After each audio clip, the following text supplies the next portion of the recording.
This version of Miraidon EX is so good that you will never whiff a generator. Hey, my name is Crispin, aka SneakerTalk, and I've been playing Miraidon ever since it released in base set Scarlet and Violet. I've seen the adaptations and evolutions of this list go on, and through all the different changes in the meta, I've still stuck through with Miraidon, including the Charizard dominant meta, where I adapted the deck to counter Charizard, and I was still crushing it. This video is by far the most requested video on the channel, so if you guys want to learn more and more about Miraidon, I'll have more and more coverage of it throughout the weeks, throughout the months, because it's still my favorite deck, and I'm planning to main it for who knows how long, honestly. This version of Miraidon EX feels like, honestly, the best it has ever felt. For the breakdown of today's video, I'm going to talk to you guys about the background of this deck at the start, and then we're going to give you guys a card-by-card breakdown as to why the cards are in this list the way they are. And throughout the video, I'm also going to be talking about certain things like matchups, how to play it, and what to look out for. And if you rock with me to the end of the video, I'll also be talking about all the weaknesses this deck has, along with how I've been adapting the list to my own personal preferences to counter the weaknesses and you know, just certain things in the meta. And yes, I know a lot of people are calling this deck JOLTIK Box, but I'm going to continue calling it Miraidon EX or Miraidon Box, because at the end of the day, Miraidon is the backbone of this deck. So brief history as to how this deck came to be. Originally, it was a list I was kind of playing before rotation, but it did not look like the way it is right now. I was playing it with Sparkling Crystal, and the overall build is not the same as what we have now. So the list has definitely seen a lot of growth over the last couple of months. The base list for this deck actually got top 64 at the Fuecoca Champions League in Japan. It's like a 5,000 person regional style tournament. And so yeah, top 64 in Japan by this player on screen. I have their Twitter pulled up. And then Seijin Park, a fellow Miraidon master, he got top 32 at the Korean basically regionals as well. And then the night before, I was going to this win-a-box tournament, which was like a cup-style tournament where it was like top 4, and then top 4 was best of 3 top cut. I saw the list at 3 a.m. and was like, wow, that list looks phenomenal. I had zero practice with this build. I didn't play it at all on PTCG Live. I just built the deck before going to bed, and I woke up and I showed up at the tournament and I won. So there's only 2 cards that Seijin Park changed from the original top 64 Japan list. We're gonna get into that later. And then if you guys want to see how I am continuing to evolve the list, then make sure you guys hit that subscribe button, like, and that way you'll see more Miraidon content from your boy, because Miraidon is not dead. I thought it was going to be dead, but Miraidon is alive and well, and I honestly think this is the best deck in format right now. It counters it. I've lost 0 games against Dragapult. I am like 9-0 against Dragapult with this deck in IRL play. Gardevoir has a really good matchup against Gardevoir as well, and it just feels like the best, most streamlined version of Miraidon. I feel like the only times I lose with this deck is if I make a very blatant misplay, and it's gonna happen from time to time. I'm not perfect. For example, yesterday I went 4-1 and I had everything I needed to win, but I was self-sabotaging myself, so I deserve to lose if I'm making those kind of misplays that I just shouldn't be making. Now, my current adaptation of Miraidon EX is really wacky, it's really wonky, so I will have a dedicated deck profile video for that later next week, so stay tuned for that. And in this video, I'm not going to showcase any gameplay at all, but I will be showing some gameplay I recorded at local tournaments and more, including online, throughout the week. So if you want to rock with Miraidon, with Joltik, with Iron Hands, with Pikachu, with all these cool attackers and Pokemon, then make sure you guys you know, stick around and learn more about this deck. Last but not least, I'm sure you guys have heard, but the player Tyler Matthews, he got top 8 in the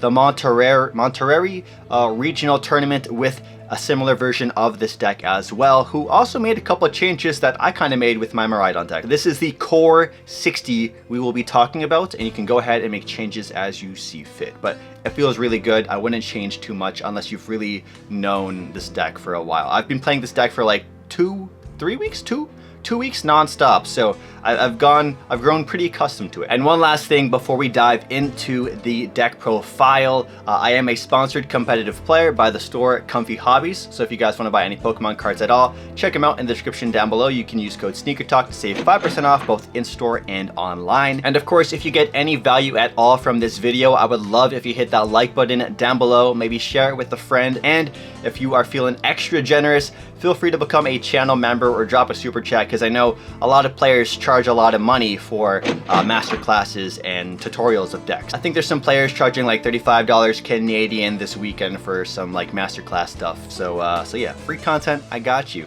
All right, enough jibber jabbering. Let's switch over to the card camera. For Pokemon, we have 2 copies of Miraidon EX. Miraidon EX is amazing because not only does it set up our Joltik to start accelerating energies onto the board, but it also brings out the exact attackers we want for the turn. So Miraidon EX doesn't really attack in this deck. It's more of a setup Pokemon. The way I like to look at it is if you compare Miraidon EX to a Terrapago style deck, Miraidon is the Fanrotom of the deck, and then the Joltik is essentially our form of electric generators, because this deck does not play electric generators at all. So of course we have Tandem Unit to grab 2 lightning Pokemon, which is fantastic. So you just grab a Joltik and the Pokemon you want to charge up. You have the Photon Blaster attack, which doesn't come up too often, but it is nice to have. You know, you can one-shot a lot of support Pokemon such as Teal Mask and Fezandipiti, and the list goes on and on. Next up we have a Joltik ×2. We got 2 copies of Joltik. Joltik is the first attacker that you're going to start swinging with. It has a fantastic attack. We have Jolting Charge for 1 colorless energy. It says search your deck for up to 2 basic grass energy cards and 2 basic lightning energy cards and attach them to your Pokemon in any way you like. So that is busted. That is 2 generators worth of energies going onto your board. And on top of that, they don't just have to go to lightning Pokemon, they can go to any Pokemon at all on your bench. And then on top of that as well, one issue I had with playing Future Box, for example, is I'd be knocking out my opponent's Bidoof with Peak Acceleration, and then I'm activating their Fez, and then they have access to Counter Catcher and so much. But this attack here means I'm not going to be able to activate their Fez. It means I'm guaranteed to set up a really strong attacker such as Pikachu EX or Iron Hands EX, and the Joltik can be KO'd as a 1-prize Pokemon that I don't really care too much about. So Joltik is a goated card. That's why this deck is being called a JOLTIK box for a reason. Next up, we have the Galvantula right here. Baby Galvantula is so good. So if your opponent has chosen not to knock out your Joltik, you are going to be able to attack with a Galvantula that actually is a really lethal threat. And in my personal build, not in this deck, I play Galvantula EX, which really feels like basically a Raikou or Miraidon EX, but with a Bravery Charm on it with Bench Barrier, and you already have the energy on it. So Galvantula EX, I know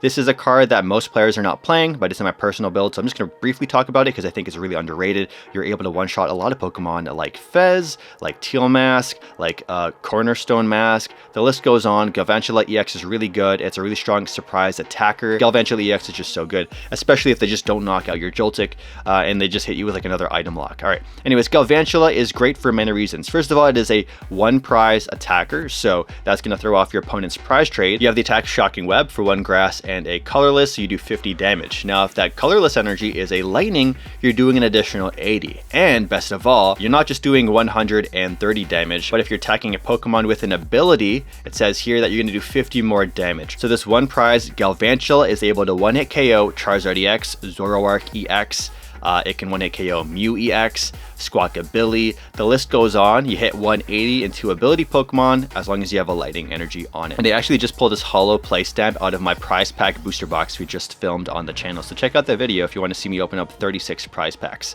We've been winning so much with this deck. All right, next up we have Iron Hands EX. So Iron Hands EX, you guys know, it is the demon Pokemon. Jake Gearhart hates it, and Joltik is a phenomenal Pokemon to charge this sucker up. So if we are going to be attacking a 1-prize Pokemon, we want to take 2 prizes. So Joltik will allow us to fully set up our Iron Hands EX, which is really good, or Joltik will allow us to set up our Pikachu EX, so then we can take down a big 2-prize Pokemon with this this Topaz Bolt attack. It's almost like the Raging Bolt EX. So yeah, Iron Hands EX here, 230 HP, very thick, future typing. We got Arm Press for 2 lightning and a colorless, you do 160. 160 is not that great, but this deck does play Future Booster Energy Capsule, which means you're going to swing for 180, which does mean you'll be able to 1-hit KO Pokemon like Mew EX, which is really handy. And Ampy Very Much does 120 damage. You take a bonus prize card if you knock out your opponent's Pokemon. There's so many little baby basic Pokemon in this current format, so we're going to be able to abuse and destroy those little Dreepies, those Ralts, those Fanrotom, or the Hoothoots. Like, there's so many great Pokemon you can swing with Iron Hands EX, and it's just 1 lightning, 3 colorless. Now, keep in mind, there's going to be some trickier matchups out there, such as Archaludon EX, because Duraludon is 130 HP.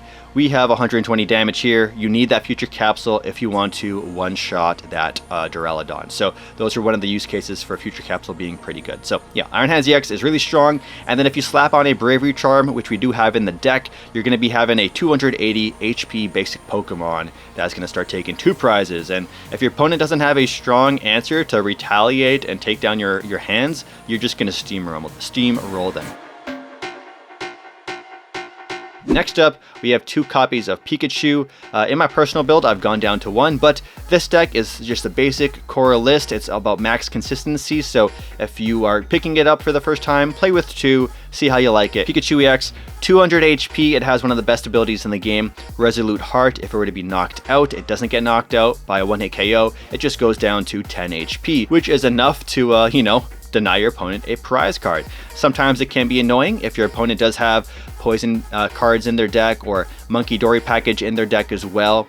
You have to keep in mind you might want to have to Bravery Charm your Pikachu, so just keep those kind of things in mind when you are attaching your charms and whatnot. And of course you have the attack here, Topaz Bolt for 3 energy, 1 grass, 1 lightning, 1 steel. You do 300, which is often enough to one-hit KO a lot of Pokemon in the format. Now real quick, we're going to talk about one of the weaknesses of this deck. This deck does not play any stadiums at all. It is very, very weak to jamming tower. We don't have a stadium bump. If you're going to include a stadium, there's 2 stadiums I would recommend for this deck. One is Area 0 Underdepth, and that is because it's just going to allow you to bring out some surprise attackers with all the balls in your deck. Or the other option, which I think might be better, it's definitely going to be very, very strong against those stage 2 decks. We got Gravity Mountain. So all your opponents, or each stage 2 Pokemon in play, have 30 less. So those harder to reach Pokemon, such as a full health Charizard EX, or a full health Gardevoir, or a full health Dragapult, it now puts it in reach for the OHKO with Pikachu EX. Depending on the matchup, you're going to want to have to learn how to spread your energies accordingly. You also really need to do a good job price checking your energies, because sometimes, I think let's get to another one of the weaknesses of this deck. The energies can be very scarce at times. If you price particular energies, or you mismanage them, or you just don't have them in deck, so you're unable to pull off like a Crispin, for example, then you get punished very badly. So Joltik, if you know you're going to be going into a deck with a lot of baby Pokemon that needs setting up, maybe something like a Dragapult deck, you're always going to be charging up your Iron Hands. But if you know you're going to be going into a matchup such as like Archaludon EX and you need to OHKO a big stage 1, then you're going to charge up the Pikachu EX instead. So it really depends what deck you're up against. Next up, let's get to Iron Leaves EX, another really strong Pokemon. It has a similar use case to Galvantula. So it has the ability, we'll just read it real quick, Rapid Vernier. It says when you play this Pokemon from your hand, so very specifically from your hand. That means you cannot nest ball it out for the ability. It has to be from your hand. You may switch one of your active Pokemon. If you do, you may move any amount of energies on your side of the field to this Pokemon. So you have a really strong surprise attacker in Iron Leaves EX, which is very handy if you have mismanaged your energies for whatever reason, or you just have your energies all over the place. Iron Leaves can usually help close out some games. You'll be able to do things like boss up a Mew and OHKO it for 180. This also does, of course, 1-hit KO. The same targets Galvantula is going to try and 1-hit KO for grass weakness. Iron Leaves EX is a card I have personally cut from my own Miraidon list, just because I don't see myself using it very often. So you could say I easily swapped out the Galvantula for an Iron Leaves, but you could say I also cut the Pikachu for the Galvantula as well. But regardless, Iron Leaves EX I think is one of the least used cards in the deck. Who knows? It is still quite good. Say if your opponent decides to do like a retreat lock or like a saw block kind of thing, Iron Leaves does help reset your attacker, and sometimes you just need to reset your attacker. We do have Latias in the deck for free retreat, so maybe you need to reset so your Bloodmoon can go in for another 240, because 180 is a little underwhelming. Now you can put Future Booster Energy Capsule on it as well to hit 200, but it's not super useful. Usually you want to put your capsule on the Iron Hands EX. Next up, we got Bloodmoon Ursaluna, easily one of the best cards in the deck. I am desperately in need of the new new Prismatic Evolutions SIR artwork. So sick. I love it. Bloodmoon Ursaluna EX is amazing. 260 HP, 310. It's basically a VMAX Pokemon, you could say, with a Bravery Charm on it. You got the Seasoned Skill ability. For each prize card your opponent's taken, you do need one less energy to attack. So 240, phenomenal number to hit. You knock out, you instantly knock out so many big basic Pokemon, which is just enough to close out the game in a lot of cases. There's many cases too where your opponent is down to one prize card because they started the prize race by knocking out a Joltik and then going 2-2, so you can attack for free with Bloodmoon Ursaluna. Bloodmoon Ursaluna is only requiring colorless energies, so at the end of the game you could potentially just drop in a Crispin and then your Bloodmoon is able to also close out for game as well. Bloodmoon is super good, and yeah, I love this card. It is usually one of the closing cards for a lot of the matchups for me. And just know that we have so many ball cards in this deck. We run 4 Nest, 4 Ultra. There's a lot of times where we just have to literally Nest Ball or Ultra Ball out the Bloodmoon and Gust, or just swing into the active and Bloodmoon seals the deal. So really good card. All right, next up we got Fezandipiti EX, a really strong draw engine. I want to do note, this deck, another weakness, let's get into the weaknesses. This deck doesn't have a draw engine on board other than 2 EX Pokemon, which are liabilities. So let's talk about them both at the same time while we're at it. We have Mew EX and Fezandipiti EX. First, let's talk about Mew EX because I love Mew EX. I end up starting it quite a few times, honestly, but I just get lucky like that, you could say. So Mew EX is really great because it's 180 HP, so it's a little thick. We got the restart ability. It says once during your turn, you may draw cards until you have 3 cards in your hand. So we have so many Ultra Balls and stuff, right? So there's going to be times where you can just thin down your hand to 0 and then draw 3 with Mew and then draw another 3 with Fez. Really clutch. So you're seeing 6 cards off of 2 abilities, which is nuts. Then you have the Genome Hacking ability. Genome Hacking is super good. It closes out a lot of matchups as well. One fun combo I like to do, we're going to get a little bit of ahead of ourselves here, but I also like to preemptively load up my Mew EX with like just 1 energy, and then you can Nest Ball, special summon the Lillie's Clefairy, and then Crispin, and then your Mew EX can clone Phantom Dive and knock out Dragapult EX for weakness. So you just close out with like a surprise swing like that. You don't even need the Psychic energy. Mew EX really strong. The fact that you can just attach the first turn and then Crispin on your next turn is really good. But yeah, the draw engine is really important. We need to have Mew on board pretty much as soon as we can. I love having the onboard draw. And then Fezandipiti, it is a little trickier because it only activates when your opponent takes a knockout, and it does have a 1 retreat cost as well. So just keep that in mind. Fezandipiti is never an attacker in this deck. We never really use it, but there's actually some odd use cases where it does come in handy, but it's so rare that we're not going to bother talking more about it. But yeah, this is our draw engine in the deck, and we do have a bunch of Pokegears in this list as well to help us see supporters. So the Pokegears usually hit because we've done so much deck thinning. Next up, we got Lillie's Clefairy EX. I just want to have a moment of silence for Raikou V. All right, we missed you, buddy. So Lillie's Clefairy is our basic replacement, you could say, for Raikou V. It has basically the same attack, Full Moon Rondo. It says this attack does 20 more damage for each bench Pokemon, both yours and your opponent, and then a 20 damage base. One fun factor, a cool thing you can do, this happened yesterday at Locals, you can one-hit KO Raging Bolt. I did a turn 1 donk with Lillie's Clefairy because I was able to set up a full board, and then Crispin, and then Clefairy EX swings for 240 into a full health Raging Bolt EX. The typical use case for Lillie's Clefairy is you're going to use it to one-hit KO your opponent's Dragapult or your opponent's Raging Bolt, and you can just use Crispin. But as you guys know, 190 HP isn't all that much, and sometimes you don't have access to your Psychic energies for whatever reason. In this particular version of the deck, there's no Super Rods being played, so if you lose your Psychic energies, they're gone. That's why there's 2 in the deck. In terms of its ability, the weakness of each of your opponent's Dragon Pokemon in play is now Psychic. So Lillie's Clefairy doesn't even have to attack, it just has to be on board, and with all those colorless energies that you can attach to Mew, you can just do the surprise Oko, and I love doing it to Dragapult players. I am undefeated against Dragapult. This deck is so favored in the Dragapult. If you lose against Dragapult, you're probably through at some point in the match and you deserve to lose. Next up, we have Latias EX, an amazing card in this deck. So typically we kind of want to start our opening board, if we can, with just a Miraidon. Like a Miraidon is the dream, and then we play Arven, and then we can rescue board, and then bring in our Joltik, and then our Joltik cooks, and then we're off to the races.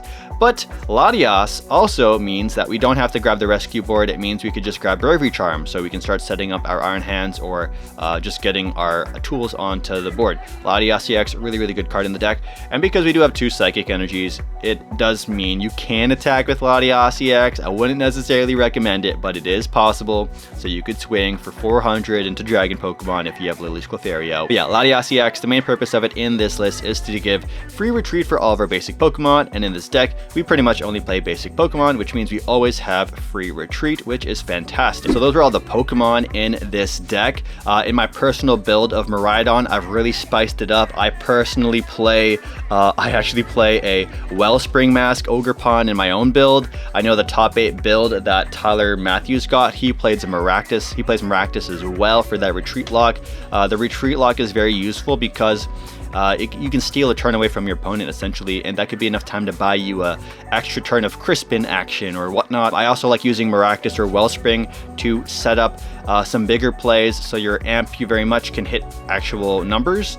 And then I actually play Power Glass in my build, so I saw block, Power Glass puts energies onto Wellspring, and then I just keep sobbing until I want to go Torrential Pump and take 2 prizes that way. Next up, let's talk about the energy cards. For energy cards, we're going very simple and consistent because we're not teching this list out. This is just, again, the core. So we have 5 lightning energies. Do keep in mind, if you want to attack with our Iron Hands EX, we're going to need to have 2 lightning for the arm press, but amp only needs 1. So we got 5 lightning energies in total. On to the grass energies. We have 5 grass. Grass is equally as important, so our Pikachu EX can attack, and also for our baby Galvantula and Iron Leaves EX. So we need to have 5 grass. And not only that, but as you guys know, Joltik right here reads 2 basic grass and 2 basic lightning. So you want to have kind of maximum counts of those energies in our deck to make sure Joltik is able to give its full value. If you happen to prize multiple energies or are unable to charge up the energies because they're in your hand, it feels really bad. So that could potentially be a weakness, but it's so it's so little that happens. But there's like games where I have prized 3 lightning energies, and then I have the 1 lightning attached to the Joltik, and I'm only able to like charge 1 lightning and then 2 grass. It feels pretty awful sometimes. So 5 energies of grass, 5 energies of lightning. On to our metal energies, because Pikachu EX is a main attacker into those big thick Pokemon. We need to have 2 copies of metal or steel energies. We're gonna often use Crispin to search these out of our deck, but of course we also have Earthen Vessel as well. 2 psychic energy as well, and this is just gonna allow Clefairy to be a more viable attacker, Latias if the time comes. I personally cut down to 1 because I don't use Clefairy too often to actually be an attacker, and we just use the Mew instead. So before we get to this next portion of the video, I want to let you guys know I'm going to be doing a Q&A style video going more in depth about this deck. So if you have any questions at all, feel free to comment them down below, and the most popular questions I'll be answering in an upcoming video later this weekend. So give me your best questions, and I want to be able to help you improve and get better as a player. For supporters, we have 4 copies of Arven. This is the go-to turn 1 supporter. Typically, we're going to grab something like a Nest Ball and then a Bravery Charm or a Rescue Board. It's all conditional on the current board state that we have, but typically Nest Ball is the go-to item for turn 1, just so we can grab our Miraidon. Miraidon grabs our Joltik, and it also grabs a attacker. And say we already have a Miraidon or a Joltik on the board already, then we use Nest Ball, so we can, instead of grabbing Miraidon, we can grab something like a Latias, or we can also just start establishing our draw engine with Mew EX or Fezandipiti. So Arven at 4 copies, 4 copies of Boss's Orders, maximum consistency. You just always happen to have Boss. It's just always there. It's always so likely you're going to be able to boss for a game, even if your opponent Ionos you, which feels pretty toxic. And sometimes you have to Ultra Ball 1 away at times, so it does feel pretty bad. We really want to be able to go 2-2-2 in a lot of the games that we play, so Boss's Orders is just a no-brainer at 4 copies. Next up, we got 4 copies of Crispin. Crispin is goated in this list. It allows us to get those missing random energies that we need to attack, and getting that extra bonus attachment for turn is really helpful with Crispin, especially since we play such a wide array of energies. Crispin just makes this deck it unlocks its full potential. It is so good. There's a lot of times where we're able to just bring out Crispin, and Crispin is enough to give us game. And say we don't want to play an Arven on that particular turn, maybe we want to save our Arven for a Prime Catcher play on the next turn, we could always use Crispin to attach for the retreat cost, and then attach as well to our other Pokemon to start setting it up. You typically want to use Crispin to grab Metal Energy for our boy Pikachu EX. And yeah, Crispin's just really good. In my personal list, I still play 4 as well.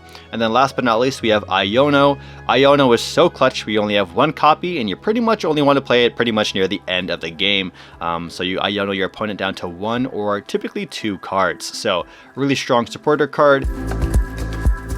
Next up, we're going to talk about the tools in this deck. So Seijin Park made one change from the Japanese players top 64 list, and it was the EXP share. So the original list had Future Booster Energy Capsule, which is amazing for making our Iron Hands EX free retreat and also hit those magic numbers for Ampy very much. Next up, we got Bravery Charm. The original list in Japan had 2 Bravery Charm, and I think 2 is correct.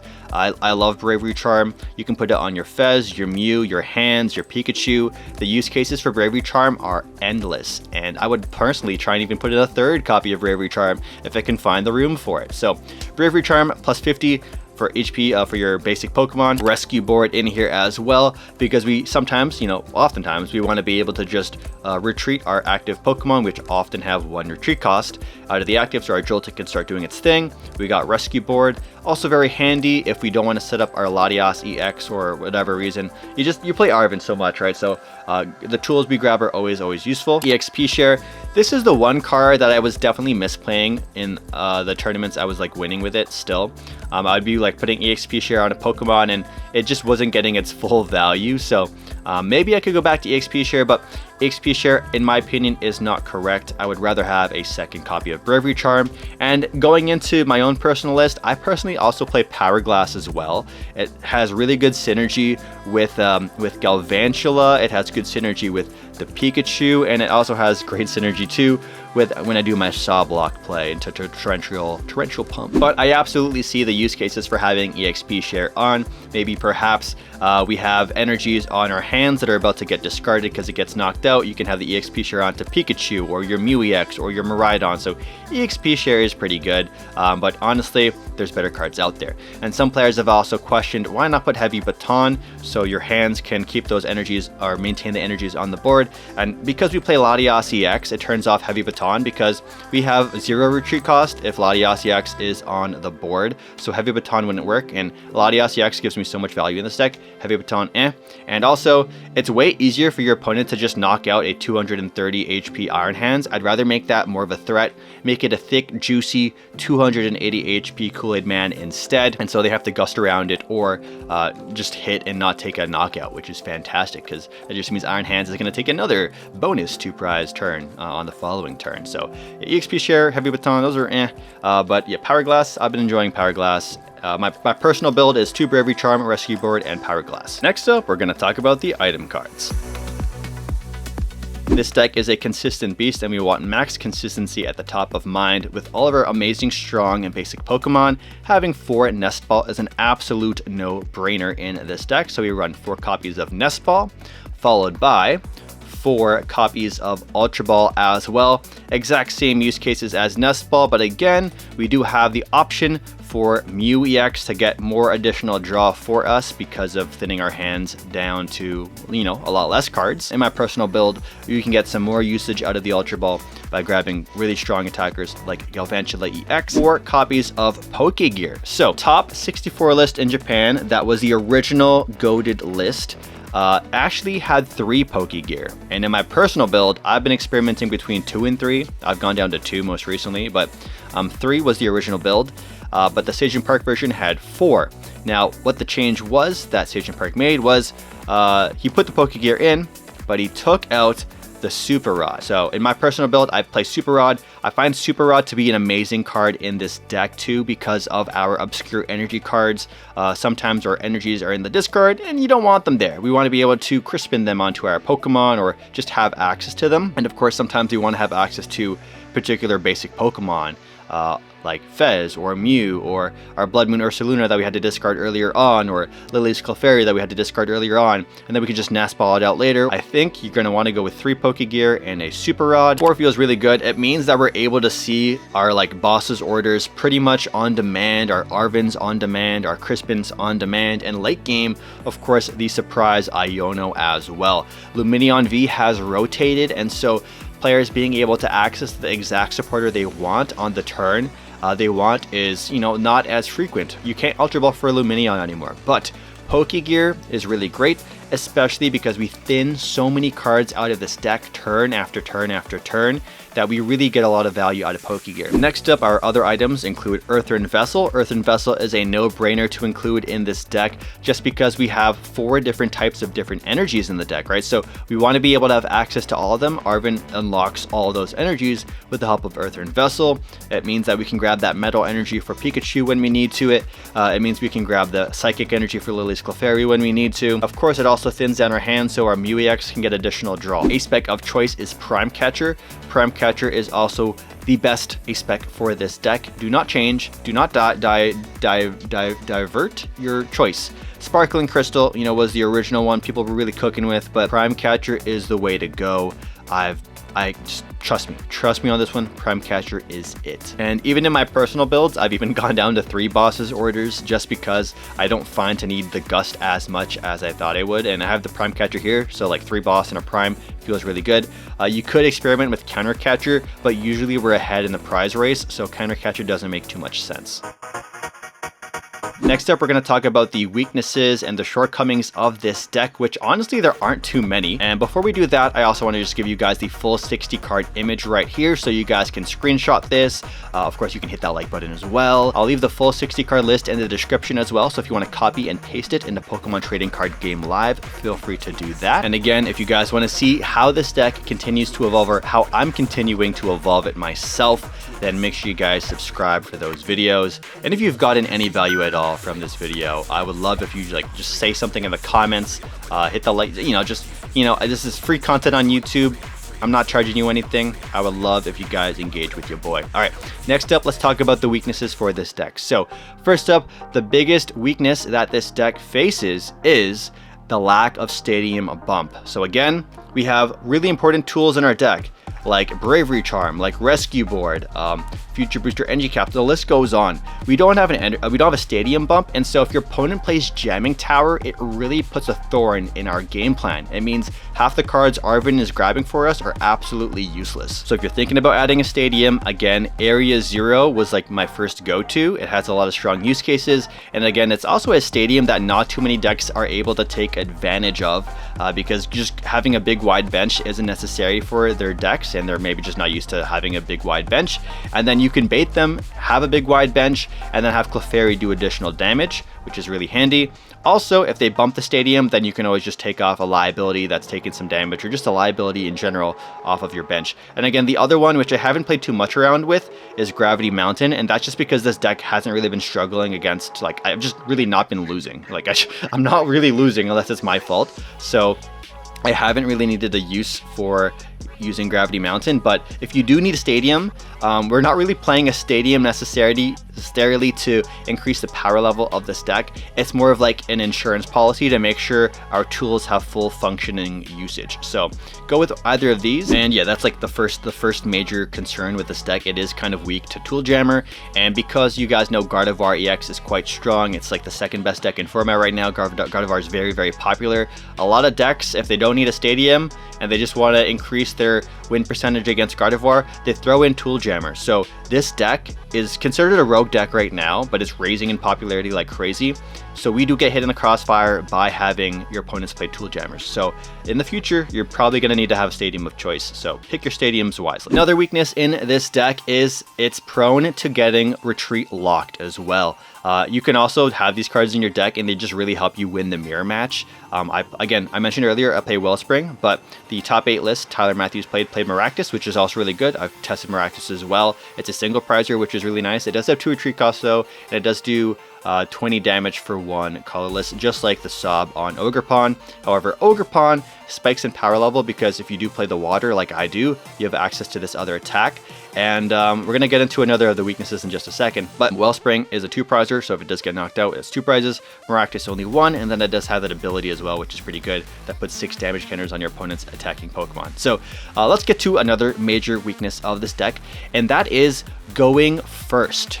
I know, it's not really necessarily your opponent's decks or cards or anything like that, but the first one was Tool Jammer, but this one is going first. This deck absolutely dominates. It is so freaking good if you are going second because you're getting 5 energies on the board turn 1 with Joltik. That is disgusting, bro. However, if we are going first, that means we're not attacking. That also means we're more likely to potentially brick because we're not able to play Arven to grab Nest Ball to set up our board. So after playing this deck for like 2 to 3 weeks, like non-stop consistently, I wanted to increase my power level if I have to go first, which is quite a bit. And I actually am known as like a local Miraidon player. Like when people see me, they call me Mr. Miraidon. They know there's a 99.9% chance I'm playing Miraidon or I'm playing some funky deck like Gengar EX or some random obscure thing, right?